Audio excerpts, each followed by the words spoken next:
Rosie et Loïc, un jeune couple marié depuis 2 ans.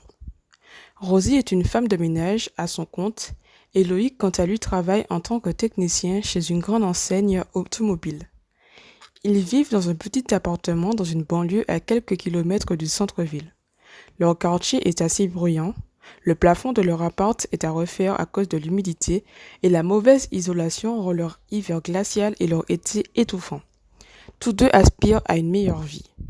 Depuis plusieurs mois, Rosie met de côté tout l'argent qu'elle ne dépense pas en nourriture et besoins primaires, et Loïc enchaîne les heures supplémentaires afin de se faire bien voir aux yeux de ses supérieurs et enfin obtenir une promotion. Mais cela dure depuis plusieurs mois. Loïc n'a toujours pas obtenu de promotion et les économies de Rosie passent dans les petits imprévus de la vie tels que le kiné de Loïc à cause de sa douleur au lombaire ou encore l'achat de nouveaux fers à repasser quand le sien l'a abandonné.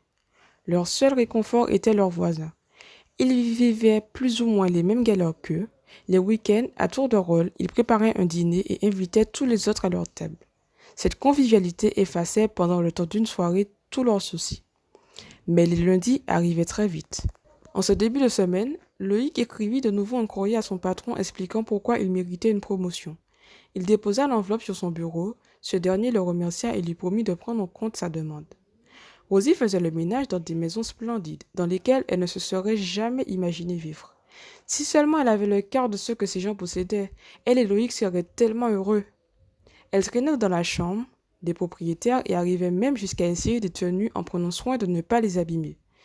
Elle s'asseyait parfois au bureau. Il y avait toujours des bureaux dans ce genre de maison. Aujourd'hui, elle nettoyait une nouvelle maison. Ce n'étaient pas ses clients habituels, mais elle espérait qu'ils aimèrent son travail, car elle prenait du plaisir à chouchouter cette demeure.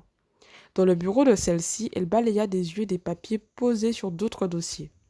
Elle reconnut un nom et mit quelques secondes à se rappeler d'où elle l'avait entendu.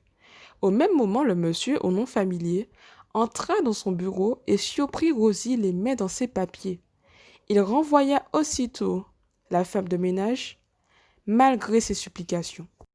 Le soir, elle dut annoncer à son mari la terrible nouvelle. Cet incident se ferait sûrement entendre chez ses autres clients et eux aussi pourraient risquer de trouver une nouvelle femme de ménage. C'est ce qui arriva. Elle n'osa pas dire qui était la première personne qui l'avait renvoyée. Loïc pourrait être mal à l'aise. Il était déjà assez en colère et aussi très inquiet. Il ne pourrait jamais vivre à deux avec son maigre salaire de technicien. Il pria pour que son patron accepte sa demande, ça devenait plus que nécessaire. Il avait sûrement une bonne étoile. Le lendemain, il se fit convoquer au bureau de son supérieur où il fut nommé responsable logistique. C'est la première chose qu'il dit à Rosie en rentrant le soir. Il expliqua que son supérieur avait été bluffé par son CV qui retraçait son expérience dans l'entreprise. Son enveloppe l'avait comme appelé afin d'être ouverte. Rosie était en larmes. Enfin, la vie leur souriait un peu. La première paie de Loïc dépassait le double de son ancien salaire. Il put ainsi rembourser toutes les dettes de son foyer. Et les mois d'après, il utilisa son argent pour acheter tout ce que lui et sa femme avaient toujours rêvé. Une nouvelle télé, un nouveau scooter, ses talons hauts, ce lit trop grand pour la chambre. Lors des dîners entre voisins du week-end, Loïc ne cessait de parler de son nouveau travail, son nouveau salaire et des nouvelles choses qu'il pouvait s'acheter. Au début, ils étaient tous contents pour lui, mais petit à petit, le couple n'était plus invité au repas et personne ne venait plus au leur. Rosie commença à être déprimée. Loïc dépensait de plus en plus son argent pour des choses qu'ils utilisaient à peine finalement. Et bientôt la maison fut encombrée comme après 20 Noëls en 3 mois. Elle lui dit qu'il ne pouvait pas continuer ainsi, que la maison devenait trop petite, que tous ces objets ne pourraient pas remplacer la relation qu'ils entretenaient avec leurs voisins. Loïc se mit en colère. Il ne comprenait pas pourquoi sa propre femme ne se réjouissait pas autant que lui de l'opportunité qu'ils avaient. Il pourrait déménager, disait-il, dans une plus grande maison et trouver des amis plus riches. Elle n'aurait jamais pensé que son mari puisse être autant transformé par l'argent.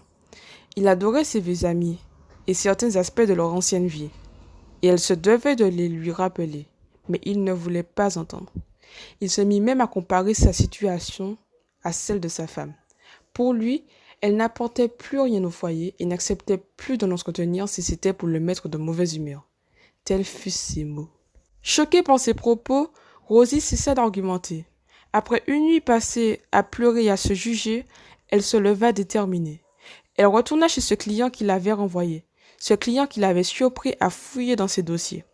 Elle ne retourna pas pour se faire réembaucher, détrompez-vous.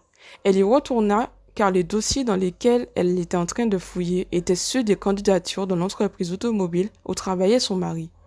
Elle avait placé son enveloppe au-dessus de la pile. Elle retourna pour mentionner à ce client qu'elle était la femme de Loïc et que c'est lui qui lui avait demandé de s'infiltrer pour qu'il soit promu. Le soir, le visage de Loïc était décomposé. À table, il se mit à pleurer. Sa femme se leva et le serra dans ses bras. On y arrivera ensemble. Si tu as aimé cette histoire, n'hésite pas à la partager. À bientôt.